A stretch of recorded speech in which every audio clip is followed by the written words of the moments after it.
வணக்கம் நண்பர்களே. நம்ம கன்னியாகுமரி பீச்சிலேருந்து இப்போ விவேகானந்தர் பாறைக்கு போயிட்டுருக்கோம் கப்பல் மூலமாக.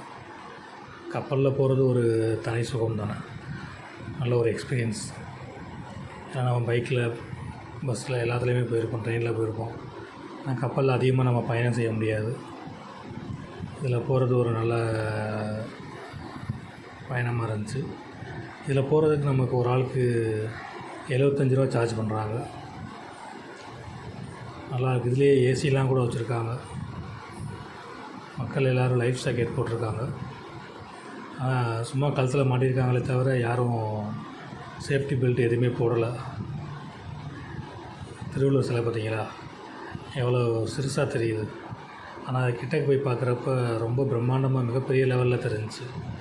அது உள்ள அவ்வளோ பேர் இருக்கலாம், அந்தளவுக்கு பெரிய சிலை அது. ஆனால் இன்றைக்கி திருவள்ளுவர் சிலைக்கு போகிறதுக்கு அனுமதி கிடையாது. ஏதோ கன்ஸ்ட்ரக்ஷன் ஒர்க் நடந்துகிட்ருக்கு. அதாவது விவேகானந்தர் பாறையிலேருந்து திருவள்ளுவர் சிலைக்கு ஒரு பாலம் மாதிரி அமைக்கிறதா கேள்விப்பட்டேன். முதல்ல நம்ம திருவள்ளுவர் சிலையிலேருந்து விவேகானந்தர் பாறைக்கு கப்பல் மூலமாக தான் போகணும்.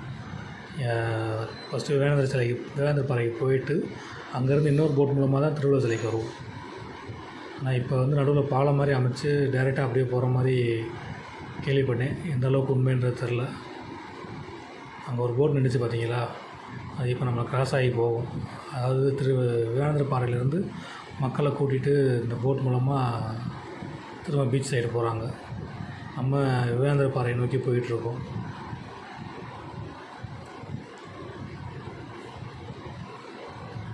அலைகள் ரொம்ப இல்லை, அதனால் ரொம்ப கப்பல் ஆடவும் இல்லை, ரொம்ப பயமும் இல்லை, நல்லா இருந்துச்சு. கப்பலை ஸ்டாப் பண்ணதுக்கப்புறம் அங்கே விவேகானந்தர் பாறையில் ஏறுறப்ப மட்டும்தான் கொஞ்சம் ஜர்க்காச்சு. ஏன்னா லைட்டாக ஆடுறப்ப கொஞ்சம் கேப்பு தண்ணி தெரியுது. கப்பலுக்கும் அந்த பாறைக்கும் இடையில கொஞ்சம் கேப் இருக்கும். உள்ளே விழுந்தால் என்ன ஆவாங்கன்னு தெரில. அங்கே ஒரு ஆள் கையை பிடிச்சி இழுத்துடுறாங்க. அதனால் சேஃப்டியாக தான் இருக்குது, நல்லா இருக்குது. இங்கே திருவள்ளுவர் சிலைக்கு போக முடியலைன்னா ஒரு வருத்தம். நெக்ஸ்ட் டைம் போகும்போது பார்க்கலாம். அப்போ மேக்ஸிமம் கன்ஸ்ட்ரக்ஷன் ஒர்க்லாம் முடிஞ்சிடும்னு நினைக்கிறேன்.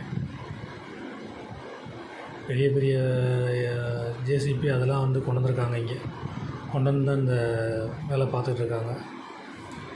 விவேகானந்தர் சிலைக்கு வந்தாச்சு, விவேகானந்தர் பாறைக்கு வந்தாச்சு. இது ஏதோ காம்ப்ளெக்ஸ் மாதிரி போட்டிருக்காங்க. டைரெக்ஷன் காமிக்கிறக்கா என்ன ரீசனுக்காக இதை வச்சுருக்காங்கன்னு தெரில. நார்த் டைரெக்ஷனை காமிச்சிட்ருக்கு.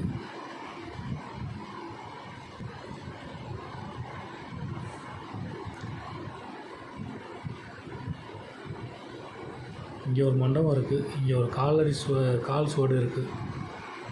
இதுக்கு ஏற்றாப்புல அப்படியே விவேகானந்தர் சிலை இருக்குது மண்டபத்தில். மேலே ஏறுறீங்க பார்த்தீங்களா, இந்த மண்டபத்துக்குள்ளே போனோம்னா உள்ளே ஒரு விவேகானந்தர் சிலை இருக்கும். ரொம்ப நல்லா சூப்பராக கட்டியிருக்காங்க. கடலுக்கு நடுவில் பெரிய பாறையில் இவ்வளோ பெரிய மண்டபம். இங்கே உள்ள விவேகானந்தர் சிலையை வீடியோ எடுக்கிறதுக்கு அனுமதி இல்லை. முன்னால் ஒரு செக்யூரிட்டி இருந்தார். நான் வீடியோ எடுத்துகிட்டே வரதை பார்த்துட்டு ஜூம் பண்ணி எடுத்துருவேன்னா என்னமோன்ட்டு டக்குன்னு மறைச்சி நின்று எடுக்காதீங்கன்னு சொல்லிட்டாரு. அதனால் அதை எடுக்க முடியல என்னால். இங்கே விவேகானந்தர் தியானம் செஞ்சதாக சொல்கிறாங்க.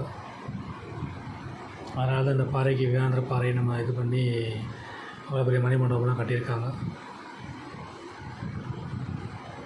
இது சன்ரைஸ் காலண்டர். சூரிய உதயம் எப்படி உதயமாகுது, எப்படி இது பண்ணுதுன்றது. இதில் உத்தராயணம் போட்டிருக்காங்க பார்த்தீங்களா. இது டிசம்பர் 22 தொடங்கி ஒரு 6 மாதம், அதாவது ஜூன் 21 வரைக்கும் உத்தராயணம் ஆகும். அதாவது சூரியன் தெற்குலேருந்து வடக்கு நோக்கி நகர்ந்துக்கிட்டே இருக்கும். சூரியன் உதிக்கிறது தெற்குலேருந்து வடக்கு நோக்கி நகர்ந்துகிட்டே வரும். இந்த தட்சிணாயம்ன்றது அதுக்கு ஆப்போசிட்டு வடக்குலேருந்து தெற்கு நோக்கி நகரும். அதுவுமே ஜூன் 21, 22 தொடங்கி அந்த பக்கம் முடியும். இந்த உத்தராயணத்தில் பகல் பொழுது அதிகமாகவும் இரவு பொழுது கம்மியாகவும் இருக்குன்னு சொல்கிறாங்க. தட்சிணாயத்தில் அதுக்கு ஆப்போசிட்டாக குறுகிய பகலும் நீண்ட இரவுமாக இருக்கும்னு சொல்கிறாங்க. சூரிய உதயம் பார்க்கலாம், அதனால் இதை கரெக்டாக இது பண்ண முடியல. இங்கே ஒரு தியான மண்டபம் இருக்குது. உள்ளே போய் தியானம் பண்ணுறதுக்கு ரொம்ப நல்லா அமைதியாக சூப்பராக இருந்துச்சு. நல்லா இருந்துச்சு. தியானம் பண்ணுறதுக்கு ரொம்ப நல்லா அமைதியாக சூப்பராக வச்சுருந்தாங்க. அது விவேகானந்தரோட ப்ரொஃபைல், அவரை பற்றிய டீட்டெயில் எல்லாமே இருக்கும். நீங்கள் வந்தால் கன்னியாகுமரி வந்தால் அவரோட வந்து பாருங்கள்.